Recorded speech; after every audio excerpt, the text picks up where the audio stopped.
Një natë të zakonshme, një miliarder shkëmben luksin me anonimitetin për të darkuar me djalin e tij në një restorant të thjeshtë. Por gjithçka ndryshon kur djali vendos të ndaj hamburgerin e tij me një vajzë të uritur.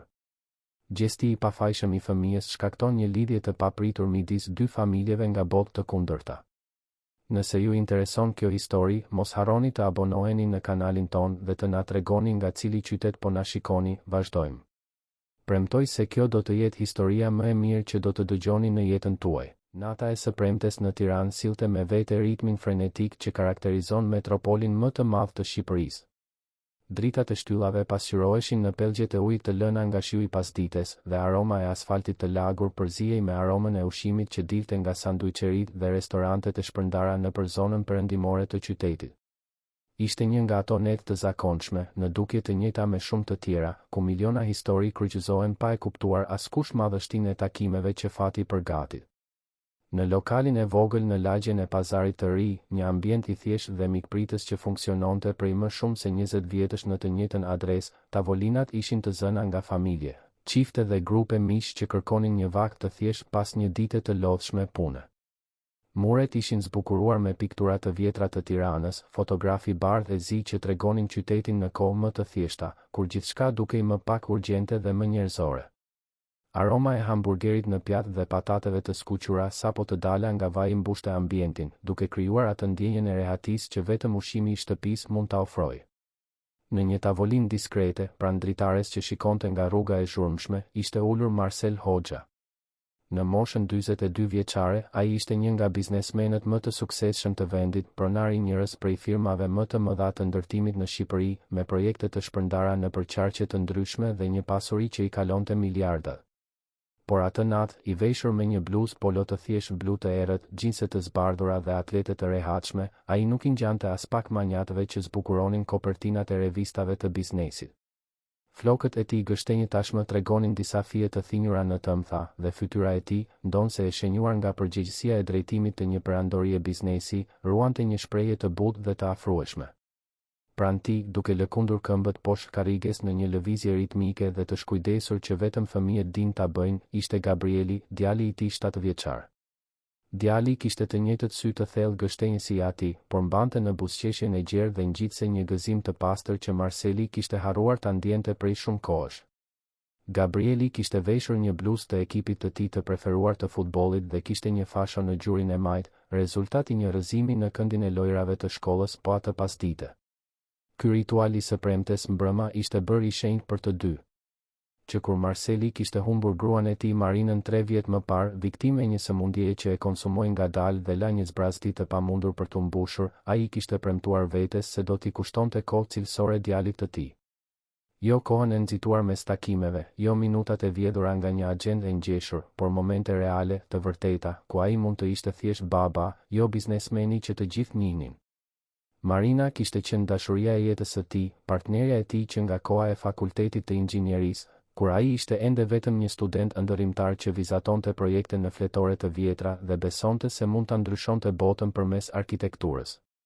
Ajo kishte qenë baza e tij, këshilltarja e tij, gruaja që e mbështeti kur ai vendosi të linte punën e qëndrueshme në një multinacionale për të hapur kompaninë e tij. Ishin vite të vështira në fillim, net pa gjumë, borxhe që dukeshin të pamundura për t'u paguar, por Marina kur nuk dyshoi. Ajo punonte si mësuese letërsie gjatë ditës dhe natën e ndihmonte Marcelin të organizonte tabela, të rishikonte kontrata dhe të mbante shpresën gjallë kur gjithçka dukej se po shembej.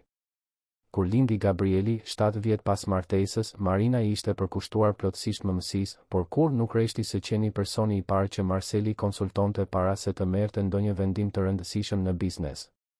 Ajo kishte atë mençuri të qetë, atë aftësi për të parë përtej shifrave dhe për të kuptuar njerëzit, dhe ishte pikërisht ky vizion i humanizuar që e shndërroi kompaninë e Marcelit në diçka më të madhe se vetëm ndërtime prej betoni dhe çeliku.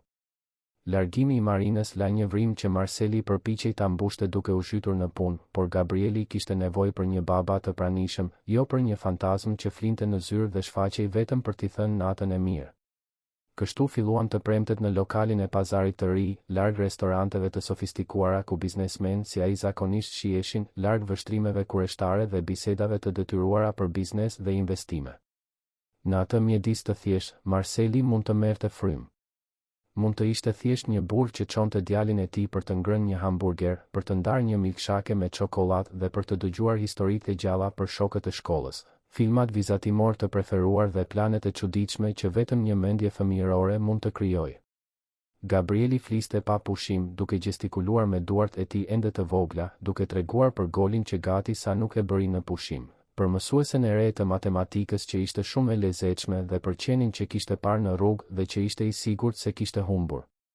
Marceli dëgjonte gjithçka me vëmendje të vërtetë, duke bërë pyetje, duke qeshur me vërejtjet qesharake të djalit dhe duke ndier, për herë të parë gjatë javës, se ishte pikërisht aty ku duhej të ishte. Nuk kishte tabela për të rishikuar, nuk kishte investitor për të impresionuar, nuk kishte presionin e vazhdueshëm për të mbajtur një perandori në funksionim. Aty, në atë tavolinë, ai ishte thjesht baba, dhe kjo mjaftonte. Kamerieri solli porosin, një hamburger komplet për Marcelin, një tjetër për Gabrielin, një porcion bujar me patate të skuqura krokante dhe një milkshake të madh me çokoladë për ta ndarë, me 2 pipza me ngjyra që Gabrieli gjithmonë këmbëngulte t'i zgjidhte. Djali ju hodh ushqimit me oreksin e pangopur tipik të moshës, duke zhytur patatet në keqap me një teknikë të përsosur gjatë muajve të vizitave në atë vend. Ishte në këtë moment, ndërsa Marceli vëzhgonte djalin e tij me një buzëqeshje diskrete në fytyrë, që dera e lokalit u hap. Një puhis e ftohtë e natës hyri brenda së bashku me 2 figura që menjëherë i tërhoqën vëmendjen, jo për zhurmën apo për shfaqjen, por pikërisht për të kundërtën, për mënyrën pothuajse të padukshme me të cilën përpiqeshin të zinin sa më pak hapësirë të ishte e mundur në boll. Ishte një grua e re, që dukej rreth të 28-ave apo 30-ave, me një vajzë rreth 5 vjeçe në krah. Gruaja kishte flokë të zinj gështenjë të lidhur në një bisht kali të thjeshtë, disa fije rebele i shpëtonin dhe i kornizonin një fytyrë me tipare delikate por të shenjuar nga lodhja. Sytë e saj ishin të mëdhenj dhe shprehës, në një nuancë lajthje që mbante histori të patreguara dhe kishte në ta atë shkëlqimin e veçantë të atij që mëson të gjejë shpresë edhe kur rrethanat këmbëngulin ta shohin atë. Ajo kishte veshur një palë xhinse të vjetra, me njolla produktesh pastrimi që nuk ishin hequr edhe pas larjesh të panumërta, dhe një bluzë pambuku jeshile uji që kishte njohur ditë më të mira. Në këmbë, një palë atlete të bardha të vjetruara, me shollën që kishte filluar të shkëputej në anën e djathtë. Vajza në krahët e saj kishte të njëjtët sy të mëdhenj dhe kureshtar si e ema, dhe kishte veshur një fustan roz që ishte të paktën 2 numra më i vogël se ç'duhej, me mëngët që i shtrëngonin krahët topolak dhe fundin që mezi i arrinte te gjunjët. Flokët e saj kaçurela ishin lidhur me një fjongo të improvizuar, dhe ajo mbante fort një arush pelushi të vogël të zbardhur, qartësisht e vetmja lodër që zotëronte. Gruaja ju drejtua banakut me hapa hezitues, sikur të kishte frikë se po pushtonte një hapësirë që nuk i përkiste. Qëndrimi i saj ishte i tërhequr, shpatullat pak të përkulura përpara, dhe kishte në lëvizjet e saj atë kujdesin e atij që është mësuar të kërkojë falje që ekziston. Kur arriti te banakieri, zëri i saj doli i ulët, pothuajse një përshpërim e edukuar që duhej të konkuronte me zhurmën e bisedave dhe lëvizjen e kuzhinës. Vetëm një gotë ujë, ju lutem. Fraza u tha me një mirësjellje që kufizoi me nderim dhe Marceli, edhe nga larg, arriti të kapte nuancën e turpit të përzier me nevojë në atë kërkesë të thjeshtë. Banakieri, një djalë i ri me shprehje të lodhur të dikujt që ishte në fund të një turni të gjatë, pohoi me kokë mekanikisht dhe i shërbeu ujin në një gotë plastike. Gruaja falenderoi me zë të ulët, mori gotën dhe u kthye për të kërkuar një vend ku të ulej pa penguar askën. Ishte atëherë kur vajza në krahët e saj ktheu kokën dhe sytë e saj u fiksuan në tavolinat përreth, duke vëzhguar pjatat që kalonin, familjet që hanin, aromën e pagabueshme të ushqimit që bënte stomakun e saj bosh të ankohej në heshtje. Marceli pa kur vajza shtrëngoi buzët, duke u përpjekur të mos tregonte urinë që me siguri ndjente. Pa kur ajo futi fytyrën në qafën e së ëmës, jo për t'u fshehur, por për të mos pasur nevojë të shikonte atë që nuk mund ta kishte. Dhe pa, me një therje në gjoks që e kapi pa pritur, kur ema i përkëdheli flokët vajzës dhe i përshpëriti diçka që ai nuk arriti ta dëgjonte, por që me siguri ishte një premtim se do të hanin në shtëpi, se së shpejti gjithçka do të ishte mirë, se vetëm duhej të duronin edhe pak. Ishte Gabrieli ai që theu transin që kishte pushtuar Marcelin. Djali kishte ndaluar së ngrëni dhe po shikonte fiksisht vajzën. Nuk ishte një vështrim mëshire apo superioriteti, por diçka shumë më e pastër dhe e thjeshtë, ishte ndjeshmëri, ajo aftësi fëmijërore për të njohur te tjetri një nevojë dhe për të dashur të ndihmoj pa gjykime apo qëllime të dyta. Babi, shiko atë vajzën. Zëri i Gabrielit doli si një pëshpërim, por i ngarkuar me një shqetësim të vërtet që ja shtrëngoi zemrën Marselit. Po e shoh, bir. Ajo është e uritur. Gabrieli pohoi, jo si pyetje, por si një fakt që sytë e tij të fëmijës e kishin zbuluar me një saktësi që të rriturit shpesh e humbasin gjatë jetës. Marseli vëzhgoi djalin, duke pritur të shihte se ku do të shkonte ajo bisedë.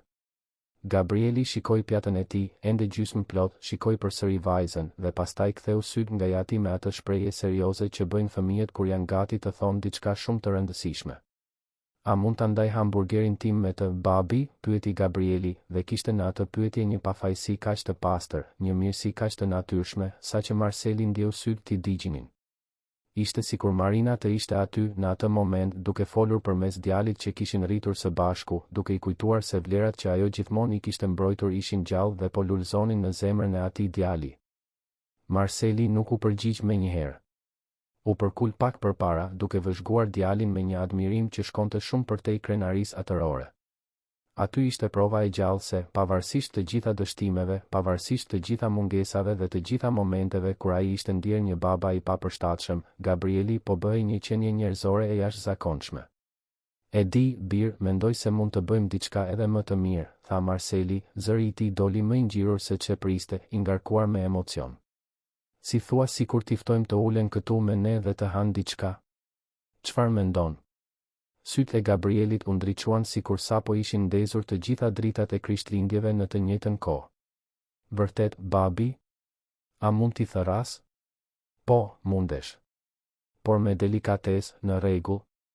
Disa njerëz kanë krenari dhe mund të ndihen në siklet. Kështu që ti shko atje, ofrohu me edukat, dhe nëse ajo thot jo, ne e respektojmë. Rregull. Rregull. Gabrieli tashmë po zbriste nga karrigia, syt i shkëlqenin nga entuziazmi i dikujt që është gati të bëjë një vepër të mirë. Marseli vëzhgoi ndërsa djali i tij ju afrua me droj gruas dhe vajzës, të cilat kishin gjetur një cep pranë daljes, ku përpiqeshin të zinin sa më pak hapësirë të ishte e mundur. Gabrieli qëndroi para tyre, duke u lëkundur lehtë nga njëra këmbë te tjetra, atë nervozizëm tipik të fëmijëve kur janë gati të flasin me të panjohur. Përshëndetje. Zëri i Gabrielit doli i ulët, por i vendosur. Unë jam Gabrieli. Dhe ai atje është babai im. Ai tregoi me gisht Marselin, i cili i bëri një shenjë diskrete me dorë. Gruaja shikoi Gabrielin me habi, pastaj Marselin, dhe kishte në sytë e saj një përzierje kujdesi dhe kureshtjeje. Vajza, nga ana tjetër, përqafoi arushin e pelushit me më shumë forcë, por një buzëqeshje e vogël filloi të formohej në cepin e gojës së saj. Përshëndetje, Gabriel, u përgjigj gruaja, zëri i saj ende i përmbajtur. Unë jam Julia, dhe kjo është Sofia, vajza ime. Gëzohem. Gabrieli bëri një përkulje të vogël, diçka që Marseli ja kishte mësuar për edukatën dhe respektin. Pastaj mori frym thellë dhe vazhdoi. Ne po hanim atje, por ka shumë ushqim, e di? Dhe mendova se ndoshta ju mund të uleshit me ne. Babai im tha se mund të porosisni çfarë të doni. Do të na pëlqente shumë shoqëria juaj. Julia mbeti e ngrirë për një moment, duke përpunuar atë ftesë të papritur. Instinkti i saj i parë ishte të refuzonte, të falenderonte me mirësjellje dhe të largohej sa më shpejt të ishte e mundur para se turpi ta konsumonte plotësisht. Por pastaj shikoi Sofian, pas sytë së bijes që shkëlqenin duke dëgjuar fjalët e Gabrielit, pas se si vajza tashmë po i buzëqeshte atij djaloshit të çuditshëm që i ofronte diçka kaq të thjeshtë dhe kaq të çmuar në të njëjtën kohë, ushqim dhe shoqëri. Nuk e di nëse është e përshtatshme, filloi Julia, zëri i dridhej lehtë. Nuk duam t'ju shqetësojmë. Gabrieli tundi kokën me forcë. Nuk na shqetësoni fare. Ne na pëlqen të bëjmë miq të rinj, apo jo, Sofia? Ai ju drejtua drejt për drejt vajzës, e cila tani po fshite fytyrën në shpatullën e sëmës, por po përgjonte Gabrielin me kureshtje mes fijeve të flokëve. Ishte atëherë kur Marseli u ngrit dhe u afrua, duke kuptuar se Julia kishte nevojë për më shumë siguri për të pranuar ftesën. Ai mbajti një distancë respektuese, duke mos dashur të pushtonte hapësirën e tyre personale, dhe kur foli, zëri i tij ishte i butë dhe i sinqertë. Natën e mirë. Më falni për guximin, por djali im ka të drejtë. Do të ishte kënaqësi t'ju kishim me ne për darë. Pa asnjë detyrim, pa qëllime të dyta. Thjesht dy familje që ndajnë një vakt. Dhe shiko, do të jem i sinqert me ju, që kur kam humbur gruan time, jam përpjekur t'i mësoj Gabrielit për ndjeshmërinë dhe mirësinë. Ta latë të praktikoj këto vlera do të ishte një dhuratë edhe për mua. Përmendja e humbjes së gruas e kapi Julian pa pritur. Kishte një cenueshmëri në ato fjalë, një sinqeritet që nuk mund të shtirej. Ajo shikoi në sytë e Marselit dhe pa diçka që e çarmatosi plotësisht, njerëzillë. Nuk kishte mëshira aty, nuk kishte superioritet apo bamirësi të shfaqur. Kishte vetëm një ftesë të vërtet nga jo shumë larg. Banoj në blok me Gabrielin.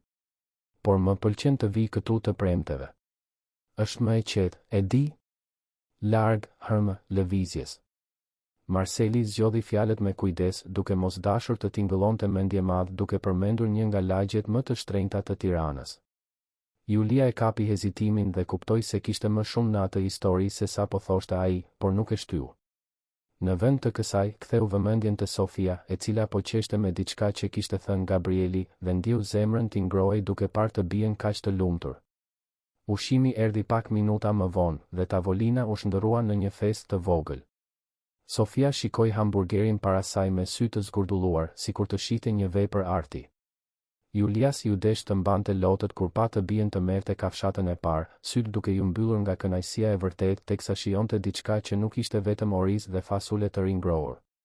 Gabrieli, me natyrshmërinë tipike të fëmijëve, filloi të ndante patatet e tij të skuqura me Sofian, duke krijuar një lloj loje ku secili përpiqej t'ia hidhte patatet në gojë tjetrit, duke qeshur kur gabonin dhe duke festuar kur ja qellonin. Marceli dhe Julia shkëmbyen vështrime bashkëpunuese, atë lloj komunikimi të heshtur që prindërit zhvillojnë kur vëzhgojnë fëmijët e tyre duke bërë diçka të adhurueshme. Ndërsa vakti përparonte, tensioni fillestar i Julias filloi të shpërndahej. Ajo filloi të relaksohej, të merrte pjesë në bisedë, të qeshte me shakat e Gabrielit dhe të ndante histori të vogla për Sofian. Tregoi se si vajza adhuronte të vizatonte, edhe pse ishte vetëm me lapsa dylli në letra të ripërdorura. Tregoi se si Sofia shpikte këngë qesharake për gjithçka, nga larja e dhëmbëve deri te lidhja e këpucëve.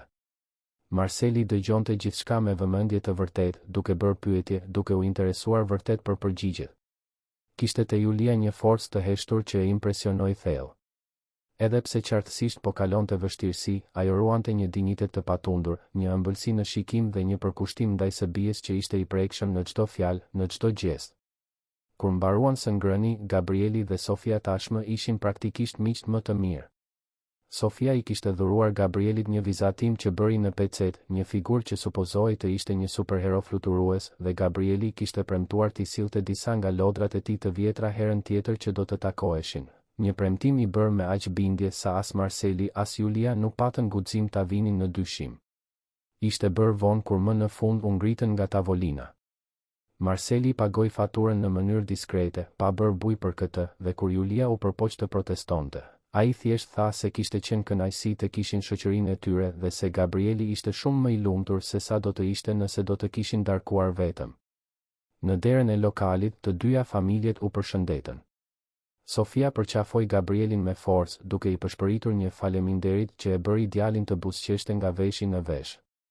Julia shtrëngoi dorën e Marcelit dhe në atë shtrëngim dore kishte një mirënjohje që shkonte shumë përtej ushqimit, ishte mirënjohje për dinjitetin e ruajtur, për respektin e treguar, për njerëzillëkun e ndarë.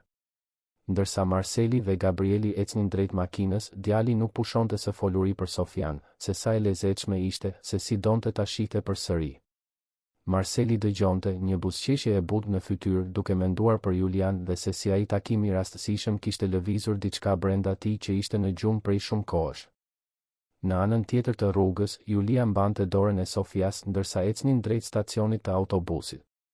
Vajza ende fliste e gjallëruar për Gabrielin, për ushqimin e shijshëm, se si kishte qenë nata më e mirë e jetës së saj. Dhe Julia, duke parë yjet që mezi shieshin mes ndërtesave të Tiranës, i lejoi vetes të ndjente diçka që e kishte harruar, shpresën. Shpresën se ndoshta, vetëm ndoshta, jeta ende ruante surpriza të mira. Shpresën se mirësia ende ekzistonte në botë. Shpresën se ajo dhe Sofia nuk ishin plotësisht vetëm në këtë udhëtim të vështirë. Asnjëri prej tyre nuk e dinte atë natë se ai takim në dukje i rastësishëm ishte vetëm fillimi i një historie që do të ndryshonte përgjithmonë rrjedhën e jetëve të tyre. Ndonjëherë fati shfaqet në mënyra të thjeshta, në lokale modeste, përmes ndjeshmërisë së pastër të një fëmie dhe guximit për të pranuar ndihmë kur krenaria bërtet për të refuzuar. Dhe ndonjëherë është pikërisht në këto momente më të pamundura që gjejmë pikërisht atë që as nuk e dinim se po kërkonim. Ditët që pasuan atë takim në lokal sollën një shqetësim të çuditshëm për Julian.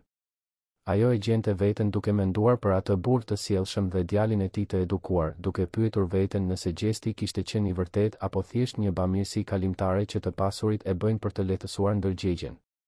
Përvoja e jetës i kishte mësuar Julias se njerëzit me para rrallë përziheshin me njerëz si ajo pa një qëllim të dytë, dhe ky dyshim ishte aq i rrënjosur në zemrën e saj saqë ishte e vështirë të pranonte thjesht se mirësia mund të ekzistonte pa pritur asgjë në këmbim. Por Sofia nuk i ndante këto dyshime. Vajza fliste për Gabrielin çdo ditë, duke ritreguar çdo detaj të asaj nate magjike sikur të kujtonte një ëndër të mrekullueshme. Vizatonte mikun e ri në çdo letër që gjente, krijonte histori imagjinare ku ata ishin superheronj që shpëtonin botën së bashku, dhe çdo natë, para se të flinte, pyeste të ëmën se kur do t'i shihnin përsëri Gabrielin dhe baban e tij. Julia gjithmonë përgjigjej me një ndoshta, duke mos dashur të krijonte pritshmëri të një fëmijë që tashmë kishte kaq pak dhe nuk meritonte një zhgënjim tjetër. Jeta tashmë i kishte marrë shumë Sofias, duke filluar nga babai që kur nuk deshi ta pranonte atësinë dhe u zhduk sapo mësoi për shtatzënin, duke e lënë Julian vetëm për të përballuar një mëmësi të hershme në moshën 23 vjeçare. Në atë kohë, Julia punonte si recepcioniste në një klinikë dentare, duke fituar një rrogë modeste por të mjaftueshme për t'u mbajtur. Banoja me nënën e saj, zonjën Vera, në një apartament të thjeshtë në periferi të Tiranës. Kishte plane, ëndra për të bërë një fakultet pedagogjie, për t'u bërë mësuese, për t'i dhënë një jetë më të mirë vetes dhe, përfundimisht, familjes që imagjinonte të ndërtonte një ditë. Shtatzënia e paplanifikuar e përmbysi gjithçka. I dashuri, Rafaeli, i cili ishte betuar për dashuri të përjetshme dhe plane për të ardhmen, zbuloi fytyrën e tij të vërtet kur pa 2 vjet në testin e shtatzënisë. Akuzoi Julian se kishte mbetur shtatzën me qëllim për ta lidhur, tha gjëra mizore që mbetën të shënuara në shpirtin e saj si plagë të padukshme, dhe u zhduk pa lënë gjurmë. Julia u përpoq ta kërkonte, u përpoq ta bënte të merrte përgjegjësi, por Rafaeli thjesht u zhduk, ndryshoi qytet, bllokoi të gjitha kontaktet dhe la pas një të re shtatzën, të frikësuar dhe vetëm. Zonja Vera ishte shtylla që e mbajti Julian në këmbë gjatë shtatzënisë. Emma, një grua e fortë që e kishte rritur Julian vetëm pasi burri i saj i kishte braktisur kur vajza ishte vetëm 3 vjeç, e njihte mirë dhimbjen e braktisjes dhe bëri gjithçka për të siguruar që e bija të mos kalonte të njëjtën gjë. Punoi 2 fish, mori turne shtesë si kuzhiniere në një restorant popullor, dhe kur lindi Sofia, ishte gjyshja më e përkushtuar që një fëmijë mund të kishte.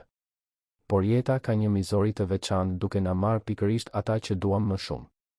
Zonja Vera, e cila pinte duhan që në moshën 15 vjeçare dhe kur nuk arriti ta linte vesin pavarësisht lutjeve të së bijës, filloi të kishte probleme shëndetësore kur Sofia mbushi 2 vjeç. Mjekët zbuluan një komplikacion të rëndë respirator, të përkeqësuar nga dekada duhani dhe kushtet e punës në kuzhina me ventilim të dobët.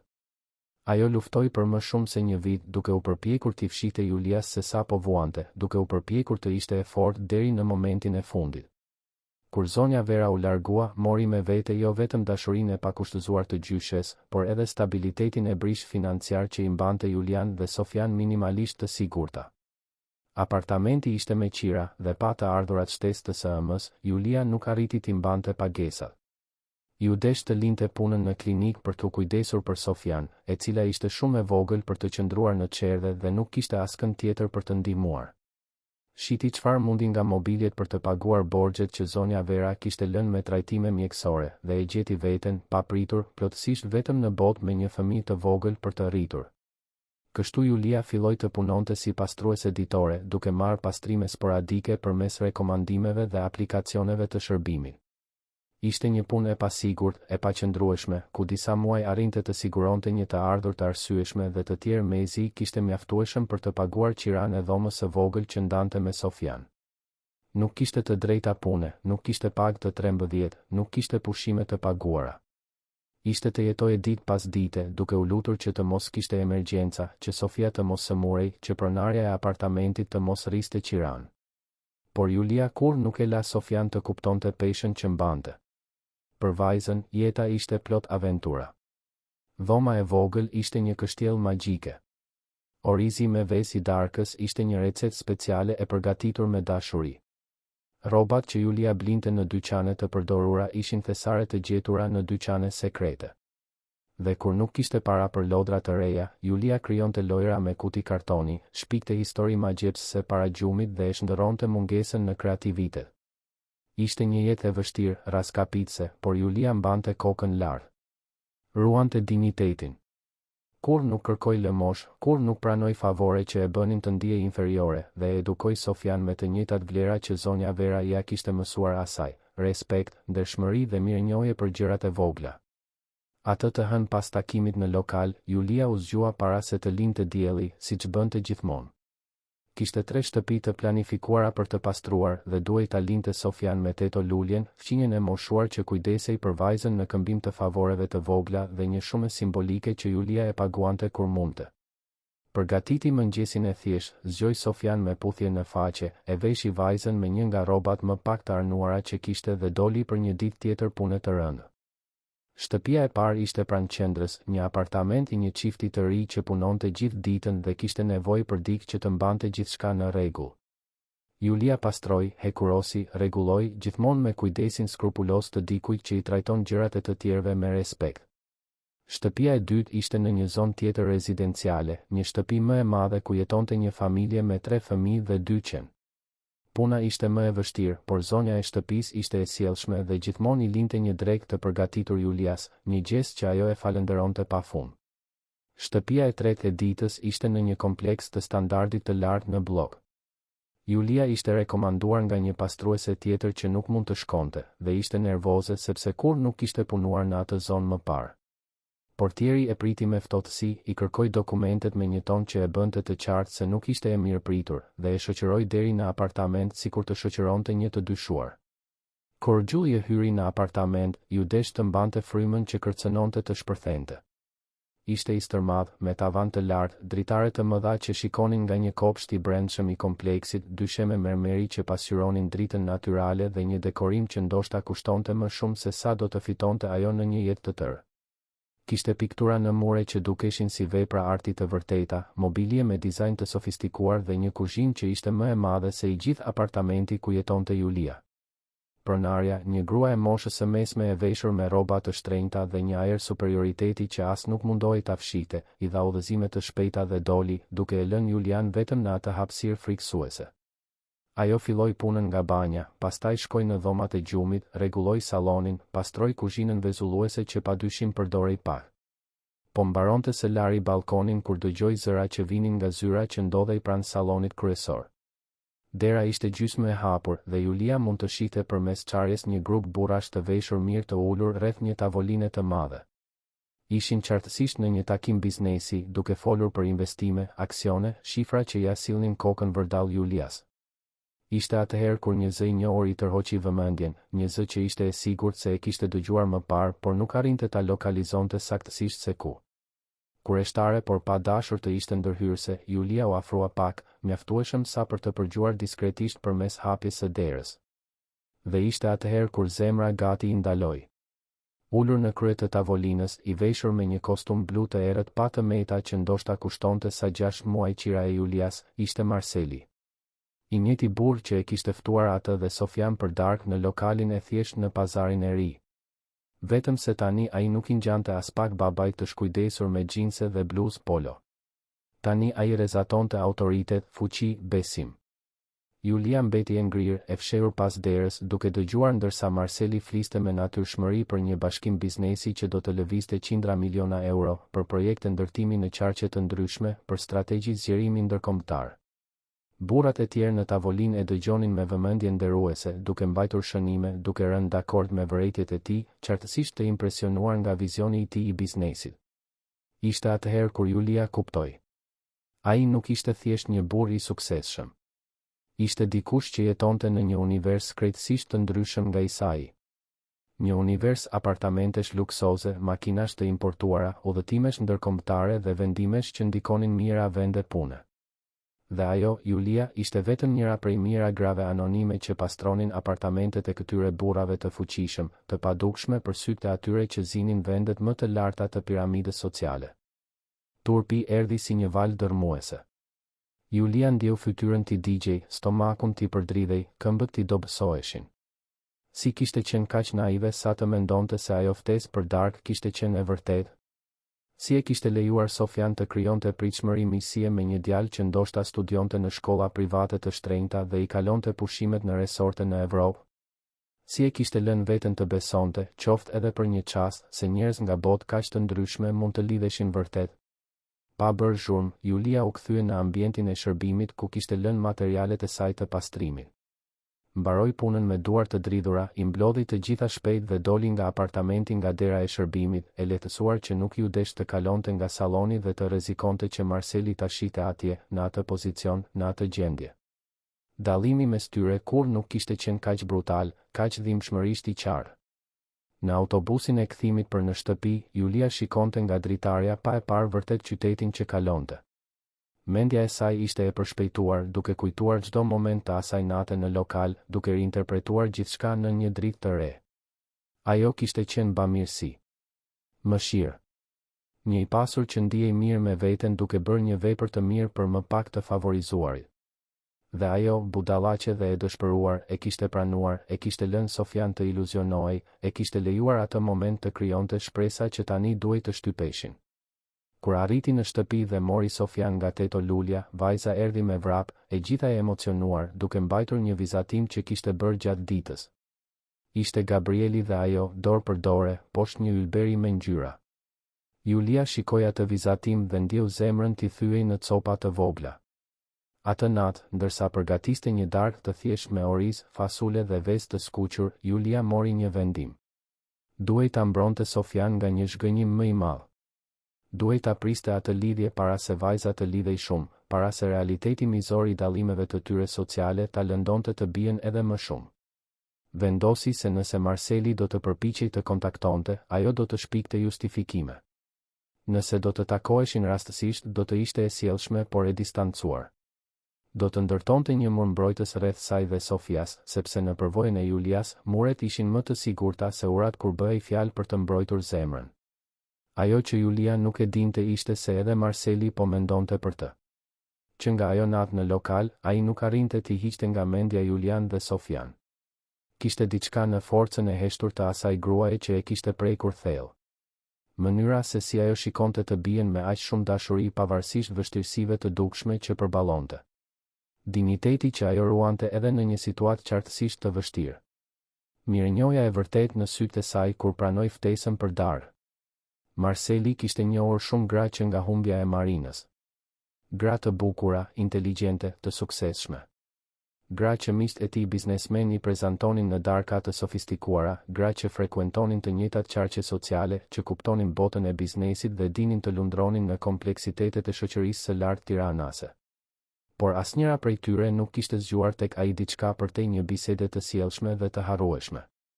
Të gjitha dukeshin si versione të këmbyeshme të njëjtit person, duke folur për të njëjtat gjëra, duke ndarë të njëjtat vlera sipërfaqësore, të interesuara më shumë për pasurinë e tij sesa për atë që ai ishte vërtet. Julia ishte ndryshe. Kishte një autenticitet tek ajo që Marceli nuk e shihte prej vitesh. Një thjeshtësi që nuk nënkuptonte mungesë thellësie, por pikërisht të kundërtën. Dhe Gabrieli, I cili ishte bërë I tërhequr dhe I heshtur pas humbjes së SM-s, ishte ndriçuar plotësisht në praninë e Sofias, duke qeshur dhe duke luajtur në një mënyrë që Marceli nuk e shihte prej shumë kohësh. Ishte për këtë arsye që Marceli bëri diçka që asnjë nga këshilltarët e tij nuk do ta aprovonte. Mori celularin, kërkoi mes numrave të paruajtur derisa gjeti të vetmin regjistrim telefonate të asaj të premteje, kur diskretisht I kishte kërkuar numrin e Julias kamerierit të lokalit, I cili e njihte sepse ajo kalonte andej ndonjëherë duke kërkuar ujë për Sofian. Ai e kishte ruajtur atë numër si një thesar, pa e ditur nëse do të kishte guxim ta përdorte, pa dashur të dukej ndërhyrës apo keqdashës. Tani, I ulur në zyrën e tij në shtëpi ndërsa Gabrieli flinte në dhomën ngjitur, Marceli shkroi një mesazh të thjeshtë. Përshëndetje, Julia. Këtu është Marceli, babai I Gabrielit. Gabrieli nuk pushon së foluri për Sofian. Po mendonim të shkonim në parkun e madh të Tiranës të dielën. A do të doni të vinit me ne? Ai i lexoi mesazhin 5 herë para se të kishte guxim të shtypte dërgo. Kur më në fund e bëri, mbeti duke parë ekranin e celularit si një adoleshent i ankthshëm që pret përgjigje për ftesën e tij të parë romantike. Kaluan 5 minuta. 10. 20. Asnjë përgjigje. Marceli filloi të pyeste veten nëse kishte bërë gjën e duhur, nëse nuk kishte kaluar ndonjë kufi të padukshëm, nëse Julia nuk po ndihej e presionuar apo në siklet. Në anën tjetër të qytetit, në dhomën e vogël e të ngushtë që ndante me Sofian, Julia shikonte mesazhin në ekranin e celularit të vjetër që kishte. Instinkti i saj i parë ishte ta fshinte dhe të bllokonte numrin. Të mbante vendimin që kishte marrë për t'u larguar, për të mbrojtur veten dhe Sofian nga një zhgënjim i mundshëm. Por pastaj shikoi të bien që flinte pranë saj, e përqafuar me arushin e pelushit të vjetëruar, me një buzëqeshje të qetë në fytyrë, ndoshta duke ëndërruar për mikun e ri Gabrielin. Julia psherti u thellë. Ndoshta po tregoi e pa drejtë. Ndoshta po projektonte te Marceli të gjitha paragjykimet dhe hidhërimet që mbante nga përvojat të tjera. Ndoshta, vetëm ndoshta, ekzistonin njerëz të mirë në botë që bënin gjëra të sjellshme pa qëllime të dyta. Dhe edhe nëse gabonte, edhe nëse kjo do të përfundonte në zhgënjim, Sofia meritonte të kishte momente lumturie, meritonte të luante në park, meritonte të kishte një mik. Me gishta të dridhur, Julia shkroi një përgjigje. Përshëndetje, Marcel. Edhe Sofia flet shumë për Gabrielin. Do të na pëlqente shumë të vinim në park me ju. Në çorë? Përgjigja e Marcelit erdhi pothuajse menjëherë. Si thua në orën 10 të mëngjesit? Mund të takohemi te hyrja kryesore. Dhe pastaj, nëse doni, mund të bëjmë një piknik. Unë e sjell ushqimin, nuk ke nevojë të shqetësohesh për asgjë. Julia kafshoi buzën, ajo pjesë për ushqimin që do ta sillte ai e bëri turpin të digjej sërish në faqet e saj. Por gëlltiti krenarin dhe u përgjigj. Mirë. Do të jemi atje. Faleminderit për ftesën. Perfekt. Mezi pres t'i tregoj Gabrielit. Do të fluturoj nga gëzimi. Shihemi të dielën, Julia. Shihemi të dielën. Julia fiku celularin dhe ushtri pranë Sofias, duke e tërhequr të bien në një përqafim mbrojtës. Nuk e dinte nëse po bënte gjën e duhur, por vendosi t'i jepte një shans. Një shans të vetëm për të parë nëse kjo ishte reale apo thjesht një iluzion tjetër kalimtar. E diela zbardhi me diell, një nga ato ditë perfekte pranvere në Tiranë ku qielli blu më në fund shfaqet mes rreve të ndotjes. Julia u zgjua herët, i bëri banjë Sofias, e veshi vajzën me fustanin më pak të vjetëruar që kishte, një blu të çelët që tashmë ishte i vogël, por ende i rrinte nëse nuk ngrinte shumë krahët. I kreu kaçurelat e së bijes me kujdes, ja lidhi me një fjongo që e kishte larë posaçërisht për rastin, dhe shikoi pasqyrimin e saj në pasqyrën e krisur të banjës së përbashkët. Ajo vetë veshi një palë gjinse që i kishte blerë në një dyqan të përdorur disa muaj më parë, një bluzë të bardhë të thjeshtë por të pastër, dhe i lidhi flokët në një topuz të ulët. Nuk kishte grim për të fshehur rrathët e zinj të netëve pa gjumë, nuk kishte parfum për të fshehur erën e detergjentit të lirë, por ishte e paraqitshme, dhe kjo duhej të mjaftonte. Morën 2 autobus deri në parkun e madh, një udhëtim prej pothuajse një ore që Sofia e kaloi e ngjitur pas dritares, duke treguar me gisht gjithçka që shite dhe duke bërë një mijë pyetje se çfarë do të bënin në park. Julia përgjigjej me durim, duke u përpjekur të kontrollonte ankthin që rritej me çdo blok që i afroheshin destinacionit. Kur më në fund arritën te hyrja kryesore e parkut, Julia pa Marcelin dhe Gabrielin që prisnin. Burri kishte veshur rroba të përditshme, xhinse të errëta dhe një këmishë me kopsa të çelët me mëngët e përveshura, dhe mbante dorën e Gabrielit, i cili hidhej nga entuziazmi kur i pa të mbërrinin. Djali lëshoi dorën e të atit dhe vrapoi drejt Sofias, dhe të dy fëmijët u përqafuan sikur të ishin miq prej vitesh, jo vetëm të njohur nga një takim i vetëm. Përshëndetje, e përshëndeti Marceli Julian me një buzëqeshje të vërtetë, dhe kishte në sytë e tij një mirësi që e bëri murin mbrojtës që ajo kishte ndërtuar të krisje lehtë. Përshëndetje, u përgjigj Julia, zëri i doli më i ulët se ç'e priste. Faleminderit që erdhët. Do të thotë shumë për Gabrielin. Dhe për mua gjithashtu, tha Marceli, dhe kishte një sinqeritet në fjalët e tij që ishte e vështirë ta vije në dyshim. Fëmijët tashmë ishin disa metra përpara, duke vrapuar drejt liçenit, dhe të rriturit i ndoqën me një ritëm më të qetë. Marceli mbante një çantë shpine të madhe, ndoshta plot me ushqimin që kishte premtuar të sillte, dhe ecte pranë Julias duke mbajtur një distancë respektuese, pa pushtuar hapësirën e saj personale.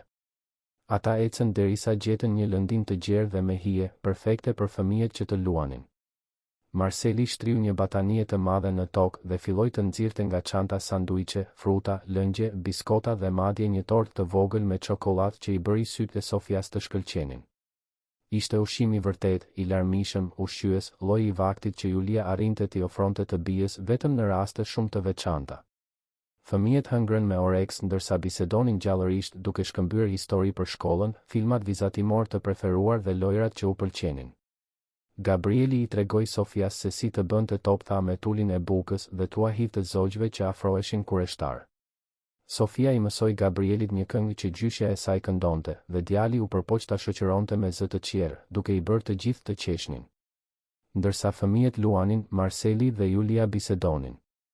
Në fillim ishin vetëm shkëmbime të sjellshme për motin, se sa i bukur ishte parku, se sa mirë po shkonin fëmijët. Por dalë nga dalë, ndërsa Julia filloi të relaksohej, biseda u thellua. Marceli tregoi për Marinën, se si ajo kishte qenë dashuria e jetës së tij, se si humbja ende dhemte edhe pas 3 vjetësh. Foli për sfidat e rritjes së Gabrielit vetëm, për frikën e vazhdueshme se po dështonte si baba, se si puna ndonjëherë i konsumonte aq shumë kohë saqë ndihej fajtor që nuk ishte i pranishëm mjaftueshëm. Kishte një cenueshmëri në fjalët e tij që e befasoi Julian, një gatishmëri për të qenë i sinqert për dobësitë e tij që ishte e rrallë të burrat, veçanërisht të burrat e fuqishëm siç ishte ai qartësisht. Julia, nga ana tjetër, ndau pak nga historia e saj. Foli për nënën që humbi, për vështirësitë e rritjes së Sofias vetëm, për punën e paqëndrueshme dhe pasigurinë e vazhdueshme. Nuk hyri në detaje shumë intime, ende duke mbajtur një mbrojtje rreth pjesëve më të dhimbshme të udhëtimit të saj, por tha mjaftueshëm që Marceli të kuptonte forcën që i duhej të kishte çdo ditë vetëm për të mbijetuar. Dita kaloi shumë shpejt. Fëmijët vrapuan, luajtën kukafshehtas, ushqyen rosat në liçen, u ngjitën në pemë të sigurta nën vështrimin e vëmendshëm të rriturve. Qeshën derisa u dhimbte barku, shpikën lojra imagjinare ku ishin eksploratorë që zbulonin toka të panjohura, dhe kur më në fund dielli filloi të perëndonte, duke pikturuar qiellin me ngjyrë portokalli dhe roz, ishin të raskapitur dhe të lumtur. Në momentin e lamtumirës, Gabrieli i kërkoi të atit nëse mund të caktonin një takim tjetër. Sofia shikoi të ëmën me sy lutës, qartësisht duke dashur të njëjtën gjë. Marceli shikoi Julian duke pritur përgjigjen e saj, duke e bërë të qartë se vendimi ishte i saj. Julia hezitoi vetëm për një sekond para se të pohonte me kokë. Mund të kthehemi të dielën tjetër, nëse doni. Fytyrat e fëmijëve u ndriçuan dhe Marceli buzëqeshi, një buzëqeshje e vërtet që i arrinte deri te sy. Rregull atëherë. I njëjti vend, e njëjta orë. Ndërsa Julia dhe Sofia ecnin drejt stacionit të autobusit, vajza nuk pushonte së foluri për ditën e mrekullueshme që kishin kaluar. Dhe Julia, duke parë qiellin që erësohej ngadalë, i lejoi vetes të ndjente diçka që nuk e ndjente prej shumë kohësh. I lejoi vetes të besonte se ndoshta, vetëm ndoshta, gjëra të mira ende mund të ndodhnin. Se ndoshta ekzistonin njerëz të mirë në botë të gatshëm të ofronin miqësi pa pritur asgjë në këmbim. Se ndoshta ajo dhe Sofia nuk kishin nevojë të ishin gjithmonë vetëm, gjithmonë duke luftuar, gjithmonë vetëm duke mbijetuar. Muri që ajo kishte ndërtuar rreth zemrës po krisej, dhe për herë të parë pas shumë kohësh, Julia nuk u përpoq ta rregullonte. I la krisjet të zgjeroheshin, la pak dritë të hynte brenda, la shpresën, atë gjë të rrezikshme dhe të bukur, të mbillte farat e saj në një tokë prej kohësh të thatë. Të diellat në parkun e madh u bën tradil. Javë pas jave, Marceli dhe Gabrieli takonin Julian dhe Sofian në të njëjtin vend, poshtë të njëjtës pemë të harlisur që ofronte hije bujare edhe në ditët më të nxehta. Fëmijët vraponin të lirë në përlëndin ndërsa të rriturit bisedonin, çdo takim duke zbuluar më shumë shtresa të historive të tyre, duke ndërtuar një intimitet që rritej natyrshëm si bimët që gjejnë tokë pjellore. Marceli filloi të sillte dhurata diskrete. Kur asgjë ekstravagante që mund ta vinte në siklet Julian, por gjeste të vogla që tregonin vëmendje dhe kujdes. Një libër për të ngjyrosur dhe lapsa me ngjyra të reja për Sofian, sepse Gabrieli kishte përmendur se ajo adhuronte të vizatonte. Një palë atlete fëmijësh të numrit të duhur, të mbështjella thjesht, me justifikimin se Gabrieli ishte rritur shumë shpejt dhe mezi i kishte përdorur. Një palë rroba që supozoi se ishin tepër, gjithmonë të masës së përsosur për Sofian, gjithmonë me ngjyra që Julia përmendte se i pëlqenin të bijës. Julia e dinte se ato justifikime ishin vetëm kaq, justifikime të sjellshme që ajo të pranonte pa u ndier se po merrte lëmosh. Dhe megjithse krenaria e saj bërtiste të refuzonte, të shikoje fytyrën e ndriçuar të Sofias kur fitonte diçka të re, diçka vetëm të saj, diçka që nuk ishte e dorës së dytë apo e arnuar, e bënte Julian të gëlltiste turpin dhe të pranonte me një faleminderit të përshpëritur që mbarte shumë më tepër emocion se sa fjalët e thjeshta mund të shprehnin. Marceli, nga ana tjetër, zbulonte te Julia një shoqëri që nuk e dinte se i mungonte në jetën e tij. Ajo e dëgjonte vërtet kur ai fliste, jo vetëm duke pritur radhën e saj për të folur për veten siç bënin shumë njerëz në rrethin e tij shoqëror. Bënte pyetje inteligjente për projektet e tij, tregonte interes të vërtet për idetë e tij, por gjithashtu e sfidonte kur nuk pajtohej me diçka, kur me arrogancë, por me atë mençuri të qetë të dikujt që kishte mësuar për jetën përmes përvojës, jo përmes librave të biznesit apo seminareve të shtrenjta. Julia fliste për arsimin me një pasion që ja bënte syt të shkëlqenin, se si ëndërronte një ditë të mund t'u jepte mësim fëmijëve, për historikë që shpikte për Sofian dhe se si vajza thithte një uri si një sfungjer. Fliste për mrekullitë e vogla të përditshmërisë, se si një lule që rritej në një të qartë të asfaltit mund të ishte më e bukur se çdo kopsht i planifikuar me kujdes, se si lumturia ishte në gjërat e thjeshta që shumica e njerëzve as nuk i vënë re më. Marceli e gjente veten duke menduar për të gjatë javës, gjatë takimeve të rëndësishme ku duhej të ishte i fokusuar në tabela dhe projeksione fitimi. Mendonte për mënyrën se si ajo buzëqeshte kur Sofia bënte diçka qesharake, për mënyrën se si ajo shikonte qiellin kur mendonte për diçka të thellë, për mënyrën se si kafshonte buzën e poshtme kur ishte nervoze.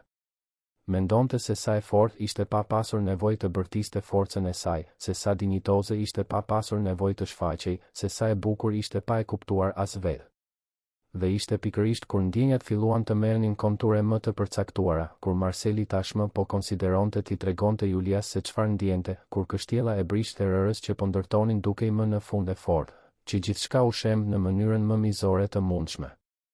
Ishte një enjte e zakonshme, dhe Julia kishte gjetur një pastrim në një apartament luksos përmes aplikacionit të shërbimeve që përdorte. Adresa ishte në blok, dhe kur pa vendodhjen, zemra i bëri një kërcim.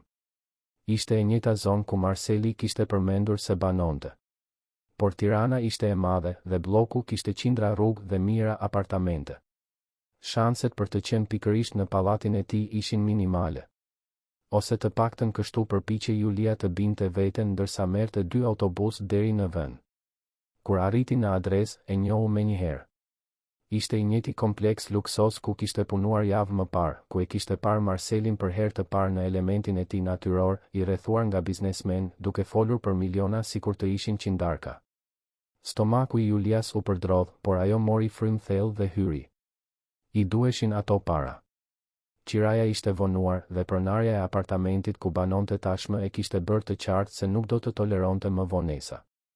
Portieri e njohu dhe e la të ngjitej pa të njëjtën ceremoni armiqësore si herën e parë.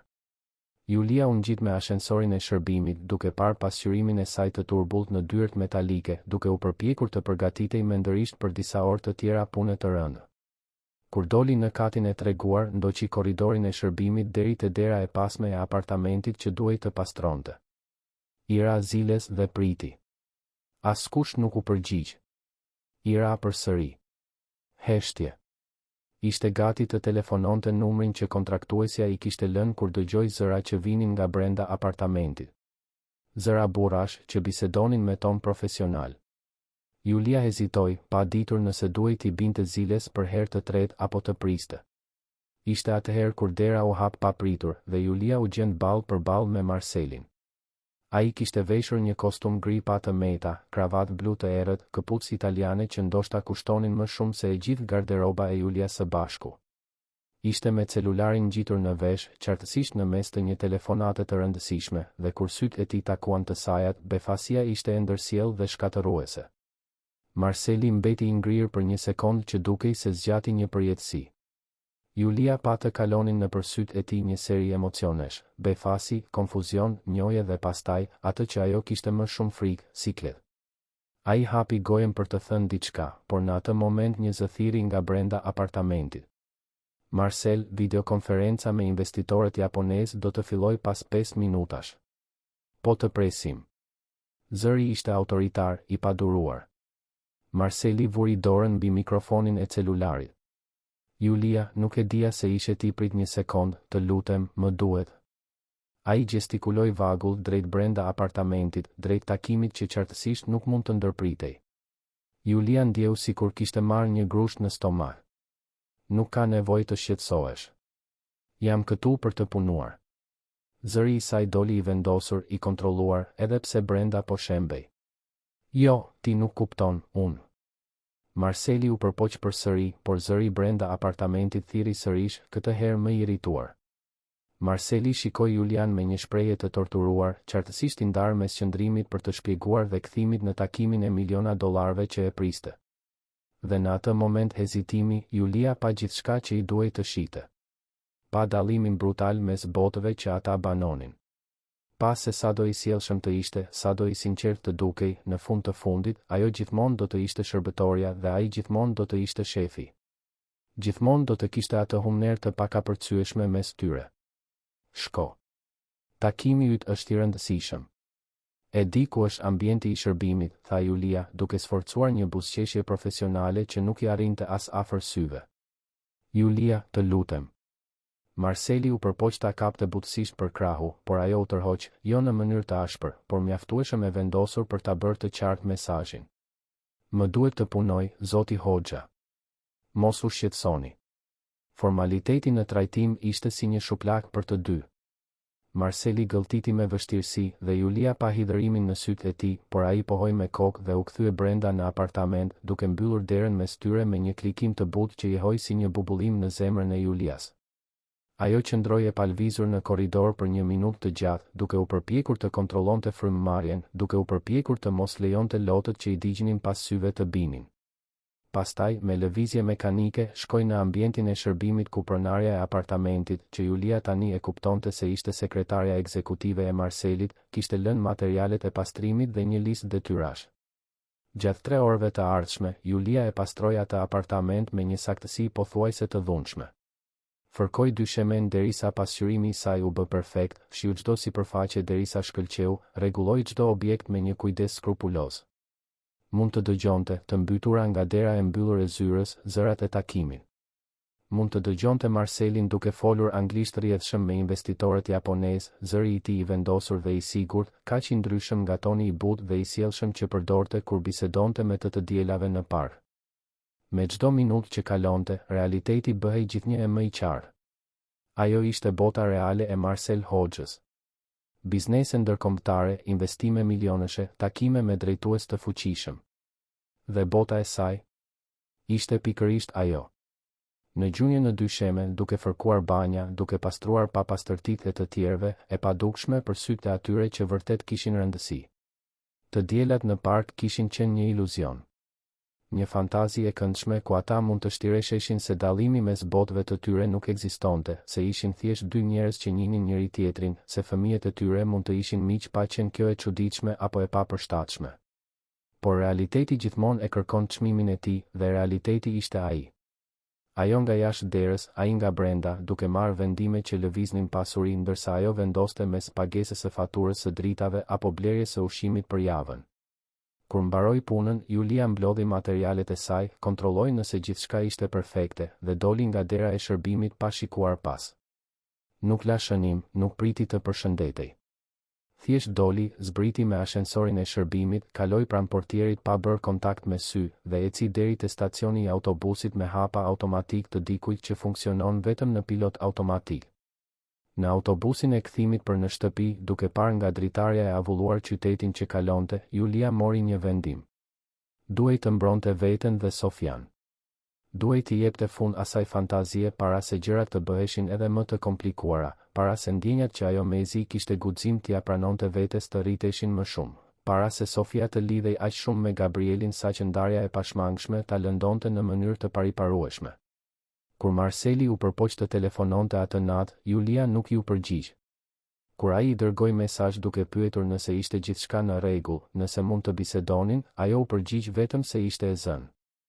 Kur ai këmbënguli duke pyetur për të dielën e ardhshme në park, ajo tha se kishte angazhime dhe nuk mund të shkonte. Ditët u shndërruan në javë dhe Julia mbajti distancën. Shpikte justifikime për Sofian sepse nuk po i shihnin më Gabrielin dhe baban e tij.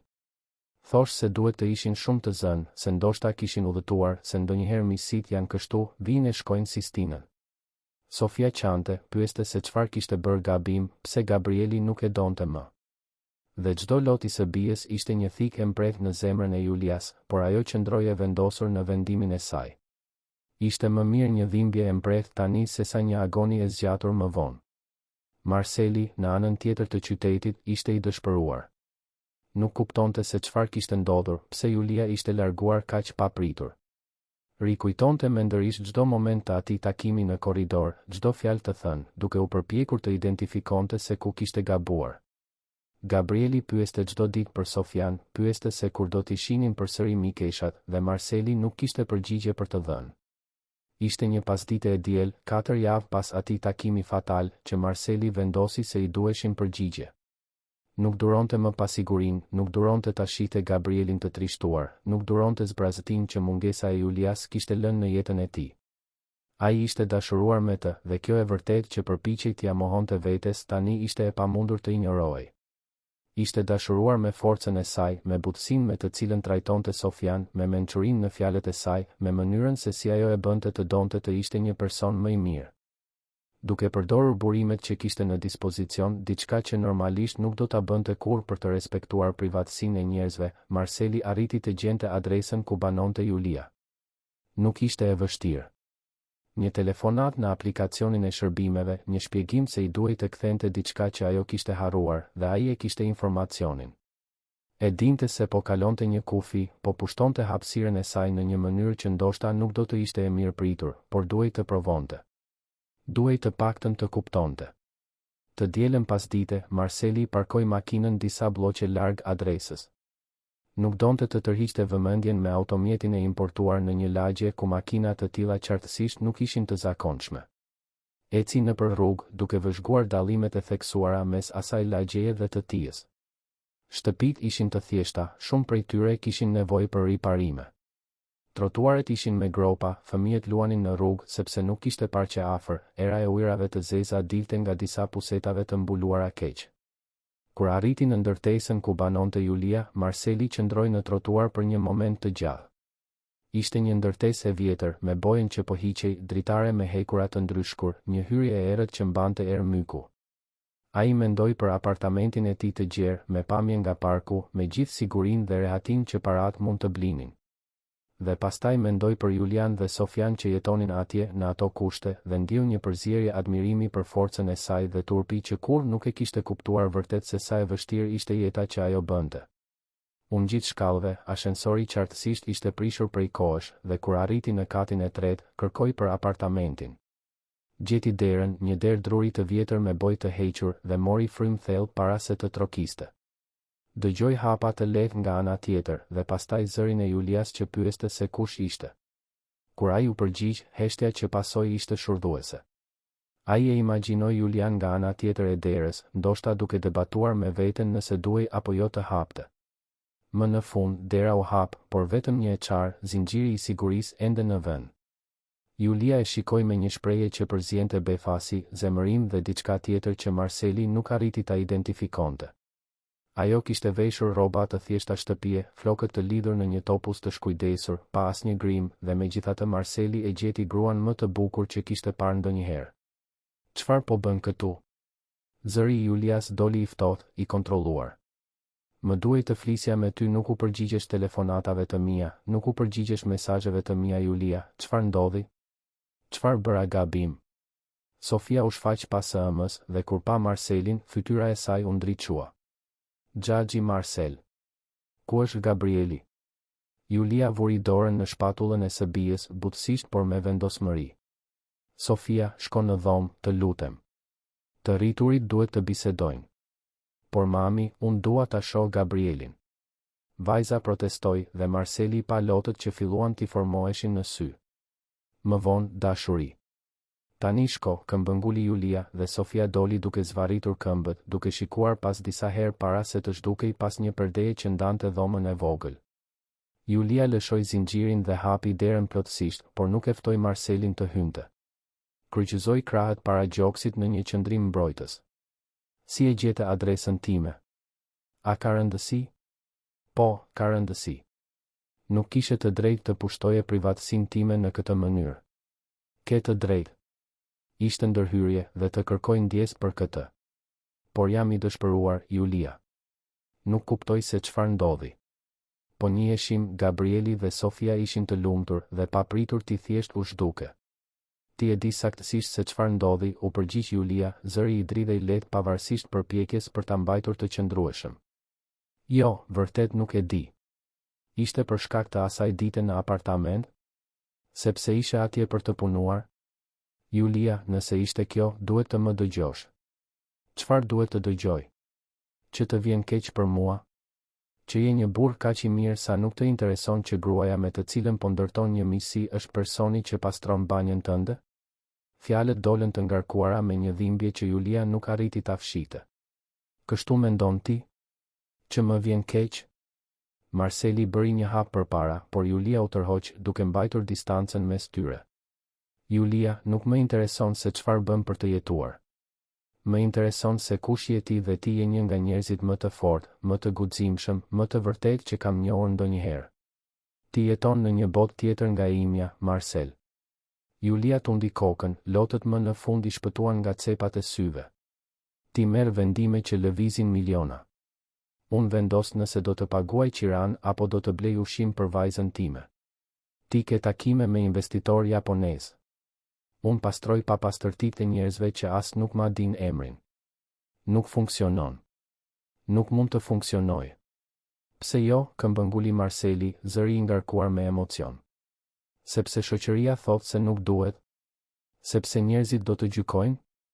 Julia, kam kaluar 3 vitet e fundit duke jetuar sipas pritshmërive të tjerëve. Duke bërë atë që pritej nga unë, duke u lidhur me ata që rrethi im shoqëror aprovonte, duke mbajtur pamjen e jashtme. Dhe e di se çfarë arrita me këtë? Zbrazë ti. Vetmi. Një jetë që duket e bukur nga jashtë, por që është plotësisht e zbrazët nga brenda. Ai mori frym thellë para se të vazhdonte. Që kur vdiq Marina, isha i sigurt se kur nuk do të ndjeja më asgjë për askën. Se ajo pjesë e imja kishte vdekur bashkë me të. Por pastaj të njoha ty dhe për herë të parë pas 3 vjetësh, u ndjeva përsëri i gjallë. U ndjeva i parë vërtet, jo për paratë e mia apo për pozitën time, por për atë që jam vërtet. Dhe e di se edhe ti ndjen diçka.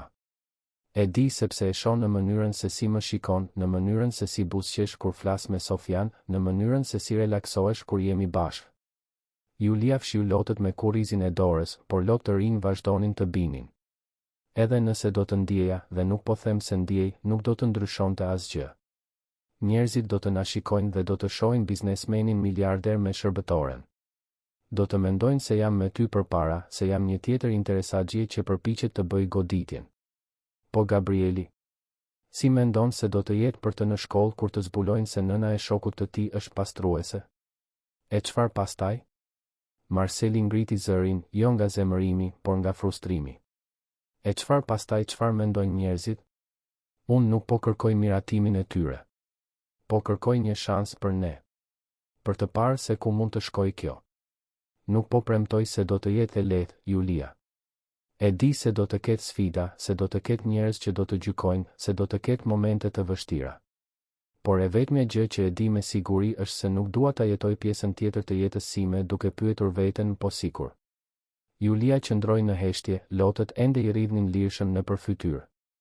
Mund të dëgjonte Sofian duke qarë me zë të ulët pas perdes, dhe ai tingull theu mbrojtjet e fundit që ajo po përpiqej të mbante. Kam frikë, rrëfeu më në fund Julia, zëri i doli si një pëshpërim e thyrë. Kam frikë të besoj se kjo është reale dhe pastaj të zbuloj se është një iluzion. Kam frikë se Sofia do të lidhet dhe pastaj do të vuaj kur gjithçka të shembet. Kam frikë të dashurohem me ty dhe pastaj të kuptoj se jam vetëm një projekt bamirësie, një vepër e mirë që ti të ndihesh më mirë me veten. Më shiko, kërkoi Marceli butësisht. Të lutem. Julia ngriti sytë dhe takoi shikimin e tij. kishte aq shumë emocione aty sa që mezi merrte frym. Ti nuk je një projekt. Nuk je bamirësi. Ti je gruaja që më bëri të qesh për herë të parë pas 3 vjetësh. Je personi që më bën të dua të jem më i mirë, jo për biznesin, por si qenie njerëzore. Je dikush që më kujton çdo ditë se çfarë ka vërtet rëndësi në jetë. Dhe po, jam i dashuruar me ty, Julia. Plotësisht në mënyrë të pashpresë i dashuruar. Dhe e di se kjo të frikson ty dhe më frikson edhe mua. Por jam këtu duke të kërkuar të jesh e guximshme edhe një herë. Të na japësh një shans. Po dallimet, po parat, pozita sociale, gjithçka që na ndan, kjo është gjithçka sipërfaqësore. Në fund të fundit, ajo që ka rëndësi është nëse e bëjmë njëri tjetrin të lumtur. Nëse duam të ndërtojmë diçka së bashku. Nëse jemi të gatshëm të përballemi me sfidat krah për krah. Dhe unë jam i gatshëm, Julia. Pyetja është, a je ti? Julia shikoi pas, drejt perdes ku Sofia ishte fshehur, ndoshta duke dëgjuar çdo fjalë. Shikoi rreth dhomës së vogël që ishte bota e saj, me muret me njolla dhe mobiljet e vjetra. Dhe pastaj shikoi përsëri Marcelin, atë burr që kishte gjithçka dhe megjithatë ishte aty, në derën e shtëpisë së saj të përulur, me zemrën në dorë, duke kërkuar një shans. Dhe për herë të parë pas shumë kohësh, Julia vendosi të zgjidhte shpresën në vend të frikës. Vendosi të besonte se ndoshta, vetëm ndoshta, dashuria mund t'i kapërcente vërtet të gjitha barierat që bota këmbëngul t'i ndërtoi mes njerëzve. Mirë, tha ajo, zëri ende i dridhur por me një vendosmëri në rritje. Do të provojmë. Por ngadalë, Marcel. Më duhet të mbroj vajzën time dhe më duhet të mbroj edhe zemrën time. Marceli buzëqeshi dhe ishte një buzëqeshje kaq e vërtet, kaq plot lehtësim dhe lumturi, saqë Julia ndjeu zemrën e saj të ngrohej. Ngadalë është perfekte. Do të respektoj ritmin tënd, kufizimet e tua. Do ta ndërtojmë këtë së bashku, në kohën që duhet. Ishte atëherë kur Sofia doli me vrap nga pas perdes dhe u hodh në krahët e Julias. Kjo do të thotë se do ta shohim Gabrielin përsëri, mami? Julia shikoi Marcelin, i cili pohoi me kokë me një buzëqeshje. Po, dashuria ime. Do ta shohim Gabrielin përsëri. Vajza festoi me një britm gëzimi që jehoi nëpër apartamentin e vogël dhe madje edhe fqinjet që ndoshta po dëgjonin gjithçka përmes mureve të holla duhet të kenë buzëqeshur me atë lumturi të pastër dhe ngjitse. Marceli u largua pak minuta më vonë, por jo para se të caktonte një takim të ri në park për të dielën e ardhshme. Kur dera u mbyll pas tij, Julia u mbështet pas saj dhe rrëshiti deri në dysheme, duke mbuluar fytyrën me duar. Nuk e dinte nëse kishte bërë zgjedhjen e duhur, nuk e dinte nëse kjo do të përfundonte mirë, por për herë të parë pas shumë kohësh, vendosi të besonte. Të besonte në atë që ndjente, të besonte te Marceli, të besonte se ndonjëherë jeta mund të surprizojë pozitivisht. Muajt që pasuan sollën ndryshime që Julia kur nuk do t'i kishte imagjinuar. Ajo që filloi si takime të kujdesshme të dielave në park, gradualisht u shndërrua në diçka shumë më të thellë dhe domethënëse. Marceli respektoi çdo kërkesë të Julias për hapësirë, për kohë, për respekt ndaj kufive të saj. Ai kur nuk e bëri presion, kur nuk u përpoqti për shpejtonte gjërat, kur nuk përdori parat apo ndikimin e tij për ta impresionuar apo për ta bërë të ndihej në borxh. Në vend të kësaj, ai e joshi në mënyrën më të vjetër dhe më të sinqertë të mundshme. Me kohë, me vëmendje, me prani të vërtetë. Filloi ta vizitonte gjatë javës, gjithmonë duke lajmëruar më parë, gjithmonë duke sjellë diçka të thjeshtë si bukë të freskët nga furra apo fruta nga tregu, kur dhurata ekstravagante që do ta bënin të ndihej në siklet. U leshin në sallonin e vogël të apartamentit modest ndërsa fëmijët luanin dhe bisedonin me orë të tëra për gjithçka dhe asgjë. Për fëmijërinë, për ëndrat, për frikërat, për shpresat. Julia i tregoi atij gjëra që nuk ja kishte treguar kur askujt. Se si ndonjëherë zgjohej në mes të natës me zemrën që i rrite fort, e tmerruar nga mundësia që të mos arrinte të paguante qiran dhe të përfundonte në rrugë me Sofian. Se si kishte ditë kur ajo hante vetëm sa për të mos i rënë të fikët, duke ruajtur pjesën tjetër të ushqimit për të siguruar që e bija të mos vuante nga uria. Se si ndjej e padukshme në sytë e shoqërisë, vetëm njëra prej miliona grave që mbanin familjet e tyre me punë të palodhur dhe trajtoheshin sikur të mos kishin rëndësi. Marceli dëgjonte gjithçka pa gjykime, pa u përpjekur ta minimizonte dhimbjen e saj, pa ofruar zgjidhje të lehta që dukeshin si bamirësi e maskuar. Ai thjesht I mbante dorën Julias kur ajo qante, I ofronte shpatullën kur pesha bëhej shumë e rëndë dhe thoshte fjalë të thjeshta që do të thoshin gjithçka. Unë të shoh. Ti ke rëndësi. Ti je e mrekullueshme. Ai gjithashtu ndau dobësitë e tij. Foli për fajin që mbante që punonte kaq shumë, që ndonjëherë e linte Gabrielin me dado dhe shofer ndërsa mbyllte marrëveshje në anën tjetër të botës. Se si Marina kishte qenë jo vetëm gruaja e tij, por busulla e tij morale, dhe se si që kur ajo u largua, ai ndjente se po lundronte pa drejtim, vetëm duke grumbulluar para dhe sukses pa e kuptuar vërtet se për çfarë. Se si kishte frikë se Gabrieli do të rritej I llastuar dhe I larguar nga realiteti, pa e kuptuar vlerën e gjërave, pa zhvilluar ndjeshmëri për njerëzit që nuk kishin të njëjtat avantazhe.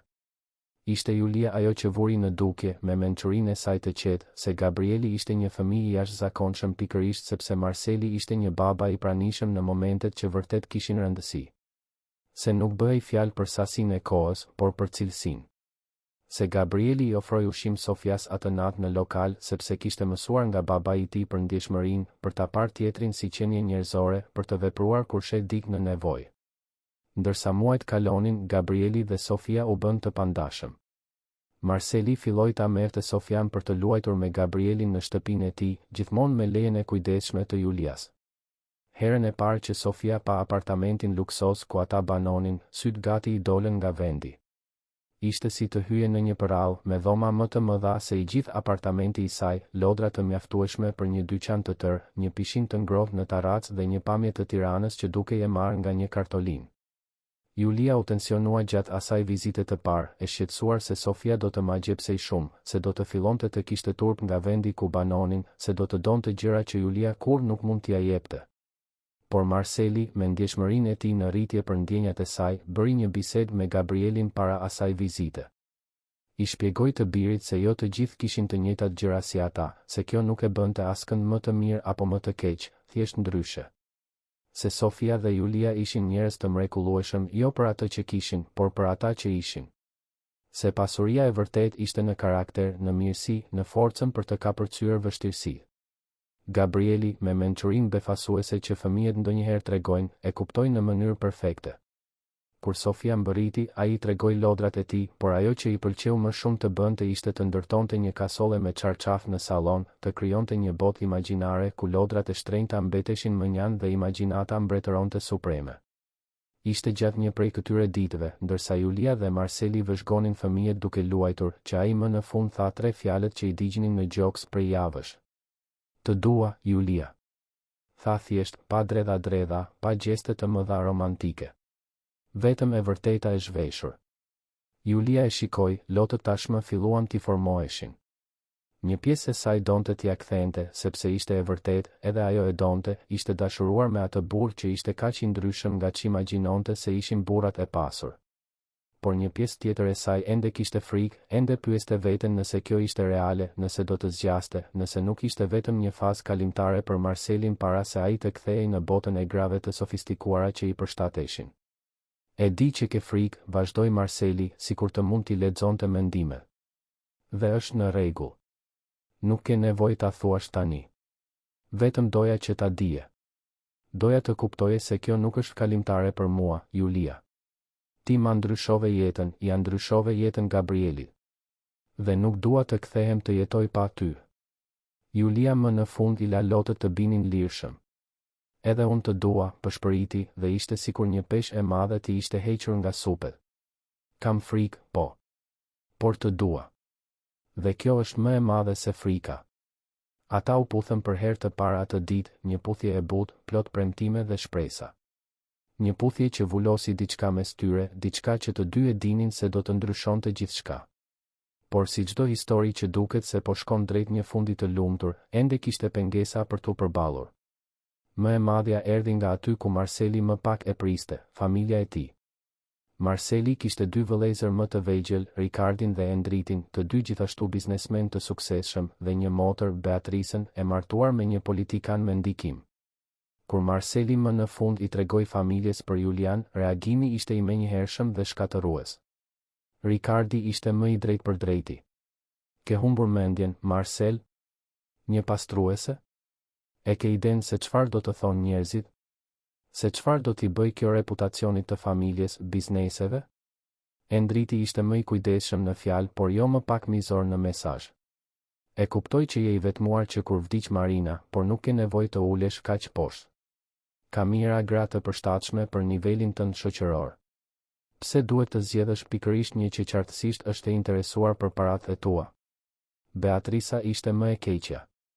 E shqetësuar për imazhin publik dhe se si kjo mund të ndikonte në karrierën politike të burrit të saj, sugjeroi që Marseli mund ta mbante Julian si një argëtim, për sa kohë që ishte diskret, por të mendonte për diçka serioze, për ta prezantuar në shoqëri, për ta bërë pjesë të familjes, ishte plotësisht e papranueshme. Marseli dëgjoi gjithçka në heshtje, zemërimi duke u rritur si një stu i brenda tij. Kur më në fund foli, zëri i tij ishte i qetë por i ngarkuar me një ftohtësi që vëllezërit e tij rrallë e dëgjonin. Doni të dini se çfarë është të ulesh poshtë? Është kjo. Është të gjykosh një person për atë që bën për të mbijetuar në vend se për atë që është. Julia është një nga njerëzit më të fortë, më me integritet, më bujar që kam njohur ndonjëherë. Ajo rrit vetëm një fëmijë të mrekullueshëm, punon shumë çdo ditë, ruan dinjitetin edhe kur jeta përpiqet t'ia heqë atë. Dhe ju keni guximin ta quani interesagjie? Ricardi u përpoq ta ndërpriste, por Marseli ngriti dorën duke e heshtur. Nuk kam mbaruar. Mendoni se ajo është me mua përpara? Julia refuzon gjysmën e gjërave që përpiqem t'i jap ndihet në siklet kur paguaj darkën. Këmbëngull të kontribuoj me atë që mundet, edhe pse është pak. Ajo më dojo pavarësisht asaj që jam, por për atë që jam kur jam me të. Dhe e dini diçka? Gabrieli është më i lumtur, më empatik, më njerëzor që kur ka njohur Sofian dhe Julian. Kështu që nëse mendoni se do të heq dorë nga kjo, do ta fshej gruan që dua sepse jeni të shqetësuar se çfarë do të thotë shoqëria, atëherë nuk më njihni fare. Ai shikoi secilin prej vëllezërve dhe motrës. Julia do të bëhet pjesë e jetës sime dhe rrjedhimisht do të bëhet pjesë edhe e familjes suaj. Mund ta pranoni këtë me hir ose mund të vazhdoni me këtë paragjykim qesharak. Por dijeni se nëse më detyroni të zgjedh mes saj dhe jush, do ta zgjedh atë pa hezituar. Heshtja që pasoi ishte e tensionuar dhe e pakëndshme. Beatrisa ishte e para që u largua, duke murmuritur diçka se ishte e zhgënjur me zgjedhjet e tij. Ricardi dhe Endriti qëndruan disa minuta më shumë, duke u përpjekur ta bënin të arsetonte, por kur kuptuan se Marseli nuk do të ndryshonte mendim, u larguan edhe ata, duke lënë një paralajmërim të fshehtë për pasojat që zgjedhjet e tij mund të kishin për bizneset e familjes. Marseli mbeti vetëm në zyrën e tij, duke parë qytetin nga dritarja e madhe, dhe për herë të parë në jetë nuk i interesonte se çfarë mendonte familja. Ishte absolutisht i sigurt se kishte bërë zgjedhjen e duhur. Por reagimi i familjes ishte vetëm fillimi. Kur Marseli filloi ta merrte Julian në evente sociale, ta prezantonte publikisht si të dashurën e tij, gjykimi i shoqërisë së lartë tiranase ishte brutal. Kishte vështrime për buzjeje në restorante të shtrenjta, pëshpërima keqdashëse në festa gala, artikuj në rubrika roz që spekulonin për qëllimet e vërteta të saj. Julia vuante me çdo vështrim, me çdo koment keqdashës që i arrinte.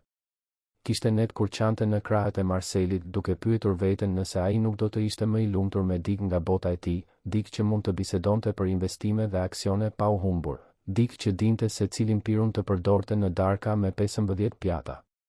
Por Marseli gjithmonë i kujtonte se ata njerëz nuk kishin rëndësi. Se opinioni i atyre që gjykonin bazuar në llogarinë bankare në vend të karakterit nuk kishte asnjë vlerë. Se ai kishte jetuar vite duke u përpjekur t'i pëlqente asaj shoqërie hipokrite dhe se kur nuk kishte qenë kaq i palumtur.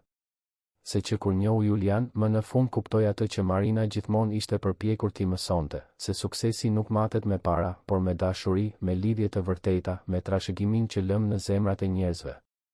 Ishte gjatë një eventi bamirësie veçanërisht të vështirë, ku Julia ishte praktikisht injoruar nga gratë e tjera të pranishme dhe kishte dëgjuar komente keqdashëse për veshjen e saj, që gjithçka ndryshoi.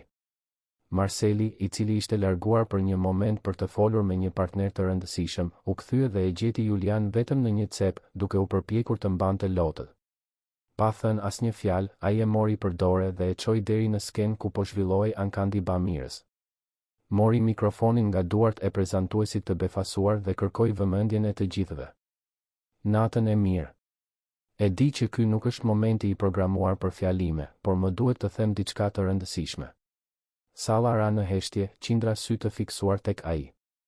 Shumë prej jush këtu më njihni prej vitesh. Njiheni familjen time, bizneset e mia, historinë time. Dhe e di që shumë gjithashtu po flasin për gruan që është pranë meje. Julia Deda. Julia u përpoq të tërhiqte dorën e turpëruar, por Marseli e mbajti fort, butësisht por me vendosmëri. Dua që të gjithë ta dini se kush është ajo vërtet. Julia është një grua që humbi nënën e saj në moshën 25 vjeçare dhe mbeti vetëm për të rritur një fëmijë të vogël. Që punon çdo ditë, shpesh në 2 ose 3 punë, për të siguruar që e bia të ketë një çati mbi kokë dhe ushqim në tryezë. Që kur nuk kërkoi ndihmë, kur nuk priti që jeta të ishte e lehtë, vetëm punoi shumë dhe mbajti kokën lart edhe kur rrethanat u përpoqën ta rrëzonin. Ai shikoi Julian, dashuria dhe admirimi shkëlqenin në sytë e tij. Ajo është më e fortë se gjysma e burrave që njoh, ka më shumë integritet se shumica e njerëzve në këtë sallë, dhe do me një thellësi që më ka mësuar se çfarë ka vërtet rëndësi në jetë. Kështu që po, jam i dashuruar me të. Thellësisht, plotësisht i dashuruar. Dhe kushdo që ka një problem me këtë mund t'i drejtoj pyetjet e tij direkt tek unë. Heshtja që pasoi ishte absolute.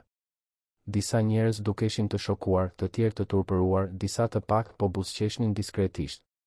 Marseli ja ktheu mikrofonin dhe doli nga eventi me Julian, pa shikuar pas, pa u shqetësuar për pasojat. Në makinë, rrugës për në shtëpi, Julia më në fund foli. Nuk kishe nevojë ta bëje atë. Tani do të gjykojnë edhe ty. Marseli i mori dorën dhe i puthi gishtat. Le të gjykojnë. Jam lodhur duke jetuar për miratimin e të tjerëve. Dua të jetoj për atë që më bën të lumtur dhe ajo që më bën të lumtur je ti. Julia më në fund buzëqeshi, lotët tani ishin të lumturisë në vend të dhimbjes. Edhe unë të dua. Dhe faleminderit. Që më mbrojte, që më vlerësove, që më bëre të ndjej se meritoj të jem e dashur. Ti meriton gjithçka të mirë që kjo botë mund të ofrojë, Julia. Dhe do të kaloj pjesën tjetër të jetës sime duke u përpjekur të sigurohem që ta kesh atë. Muajt u shndërruan në një vit. Një vit sfidash, po, por edhe gëzimesh të pamatshme. Gabrieli dhe Sofia ishin zyrtarisht vëlla e motër nga zemra, të pandashëm në të gjitha aventurat. Julia, me nxitjen dhe mbështetjen e Marselit, ishte kthyer në studime, duke ndjekur pedagogjinë në fakultet, duke realizuar ëndrrën e vjetër për t'u bërë mësuese. Marseli kishte krijuar një program social përmes kompanisë së tij, duke ofruar bursa studimi dhe mundësi pune për nënat beqare në situatë të vështirë, i frymëzuar nga historia e Julias. Familja e Marselit përfundimisht u afrua. Filloi me Endritin, i cili pas disa muajsh heshtjeje, kërkoi vëllan dhe i kërkoi falje për paragjykimin fillestar. Rrëfeu se pasi e njohu Julian vërtet, kuptoi se Marseli kishte të drejtë. Se ajo ishte e veçantë. Ricardit i mori më shumë kohë, por edhe ai përfundimisht kërkoi falje. Beatrisa ishte e fundit, por kur më në fund u dorëzua dhe ftoi Julian dhe Sofian për një drekë familjare, pranoi se kishte gabuar dhe se kishte shumë për të mësuar se çfarë ka vërtet rëndësi në jetë. Ishte në një natë të qetë, pothuajse një vit e gjysmë pas atij takimi të parë në lokal, që Marseli përgatiti diçka të veçantë. Ai e kishte marrë Julian dhe Sofian për darkë në të njëjtin lokal të thjeshtë në pazarin e ri, ku gjithçka kishte filluar. U ulën në të njëjtën tavolinë, porositën të njëjtat pjata dhe kujtuan atë natë magjike që kishte ndryshuar gjithçka. Kur mbaruan së ngrëni, Marseli mori dorën e Julias. Me Gabrielin dhe Sofian që vëzhgonin me buzëqeshje bashkëpunuese, ai u gjunjëzua pranë tavolinës, duke nxjerrë nga xhepi një kuti të vogël kadifeje blu. Gjujo dide, ti hyre në jetën time në një mënyrë që unë kur nuk do ta kisha planifikuar apo imagjinuar. Ti më mësove për forcën e vërtet, për dashurinë e pakushtëzuar, për atë që ka vërtet rëndësi kur heqim të gjitha shtresat sipërfaqësore të jetës. Më bëre të dua të jem një burr më i mirë, një baba më i mirë, një qenie njerëzore më e mirë. Dhe nuk dua të kaloj asnjë ditë të vetme të jetës sime pa ty pranë. Ai hapi kutinë, duke zbuluar një unas të thjeshtë por të bukur, me një diamant diskret që pasqyronte dritën e butë të lokalit. A do të martohesh me mua?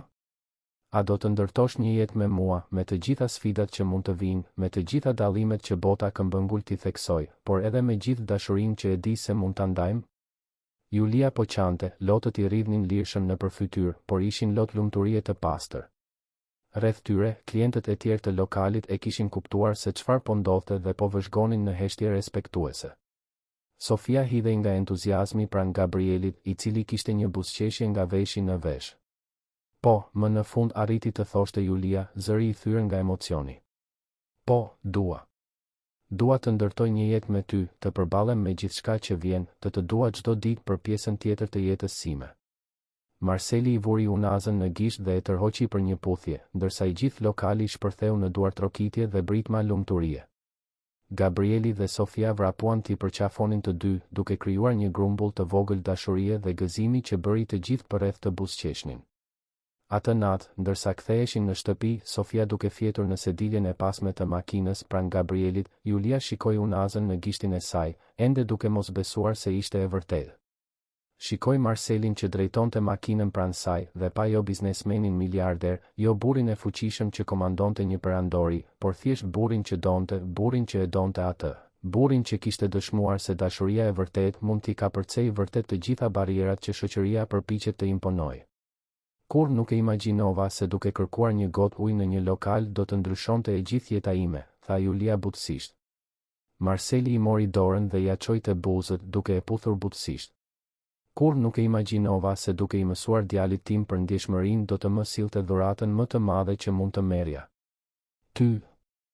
Ata u martuan 6 muaj më vonë, në një ceremoni të thjeshtë por të bukur në të njëjtin park të madh të Tiranës ku kishin kaluar kaq shumë të diela duke ndërtuar historinë e tyre. Nuk ishte festa madhështore që priste shoqëria, por një celebrim intim me njerëzit që vërtet kishin rëndësi. Gabrieli ishte kumbar, Sofia shoqëruese e nuses, dhe kur Marceli dhe Julia shkëmbyen betimet që kishin shkruar për njëri tjetrin, nuk kishte asnjë sy të thatë mes të ftuarve. Julia premtoi ta donte Marcelin jo pavarësisht dallimeve të tyre, por për shkak të tyre, sepse ishin pikërisht këto dallime që i bën të rriteshin, të mësonin dhe të bëheshin njerëz më të mirë. Marceli premtoi të nderonte forcën e Julias, të vlerësonte zërin e saj dhe të mos harronte kurrë mësimet që ajo i kishte mësuar për atë që ka vërtet rëndësi në jetë. Dhe kur celebranti më në fund i shpalli burr e grua dhe ata u puthën nën qiellin blu të Tiranës me Gabrielin dhe Sofian që duartrokisnin pranë, ishte e pamundur të mos ndjeje se ai ishte pikërisht fundi që historitë e tyre individuale të humbjes, dhimbjes dhe luftës meritonin. Jo një fund ku të gjitha problemet zhdukeshin magjishëm, por një ku dashuria, respekti dhe angazhimi jepnin forcë për të përballuar çdo sfidë që do të vinte. Jeta që ndërtuan së bashku nuk ishte gjithmonë e lehtë. Ende kishte momente pasigurie për Julian, ditë kur ajo pyeste veten nëse i përkiste vërtet asaj bote. Ende kishte gjykime të rastësishme nga njerëz që nuk arrinin të shihnin përtej pamjes së jashtme. Ende kishte sfida të përzierjes së dy familjeve, dy historive, dy botëve kaq të ndryshme. Por çdo natë, kur shtriheshin së bashku, kur Marceli e mbështillte Julian në krahët e tij dhe ajo mbështeste kokën në gjoksin e tij, duke dëgjuar rrahjet e vazhdueshme të zemrës së tij, gjithçka kishte kuptim. Sepse kishin zgjedhur njëri tjetrin. Sepse kishin vendosur se dashuria që ndjenin ishte më e madhe se çdo pengesë. Sepse kishin dëshmuar, jo vetëm për botën por për veten e tyre, se kur dy njerëz takohen me qëllime të pastra, me zemra të hapura, me vullnet të vërtet për të ndërtuar diçka reale, asgjë nuk mund t'i ndalojë. Gabrieli dhe Sofia u rritën si vëlla e motër të vërtet, të bashkuar jo nga gjaku por nga diçka shumë më e fortë, nga zgjedhja, nga dashuria, nga një familje që u ndërtua përmes ndjeshmërisë, mirësisë dhe guximit për të besuar se dallimet mund të shndërrohen në ura në vend të mureve. Julia realizoi ëndrrën e saj për t'u bërë mësuese dhe hapi një shkollë të vogël në një komunitet të varfër të Tiranës, duke ofruar arsim cilësor për fëmijët që, siç kishte qenë Sofia, meritonin shanse që bota shpesh ua mohonte. Marceli e mbështeti projektin jo me para të pamenduara, por me partneritet të vërtet, duke ndihmuar në ndërtimin e strukturës, në rekrutimin e mësuesve, në krijimin e programeve që bënin ndryshim real në jetën e fëmijëve. Dhe çdo të premte mbrëma, pavarësisht se sa të zënë ishin, pavarësisht se çfarë angazhimesh të tjera lindnin, Marceli, Julia, Gabrieli dhe Sofia shkonin në të njëjtin lokal të thjeshtë në pazarin e ri. U leshin në të njëjtën tavolinë, porositnin të njëjtat pjata dhe kujtonin natën kur gjithçka filloi. Natën kur një djalë 7 vjeçar pa një vajzë të uritur dhe vendosi të ndante. Natën kur një baba vendosi të mësonte ndjeshmërinë përmes shembullit. Natën kur një nën, pavarësisht turpit dhe frikës, pranoi ndihmë dhe hapi zemrën për mundësinë se gjëra të mira ende mund të ndodhnin. Ai lokal i thjesht kishte dëshmuar lindjen e diçkaje të jashtëzakonshme. Jo vetëm një romancë, por një transformim. Prova e gjallë se kur zgjedhim ta shohim tjetrin si qenie njerëzore, kur vendosim të veprojmë me mirësi edhe kur do të ishte më e lehtë të shikonim në anën tjetër, kur kemi guxim të duam përtej barrierave që shoqëria ndërton, ne mund të krijojmë mrekulli.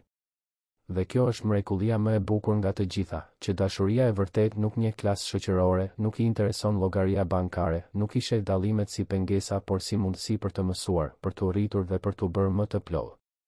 Julia dhe Marceli dëshmuan se kur dy zemra takohen me sinqeritet, kur dy shpirtra vendosin të bashkohen me respekt dhe angazhim, asgjë, absolutisht asgjë, nuk mund t'i pengojë të ndërtojnë diçka të bukur, të qëndrueshme dhe thellësisht domethënëse.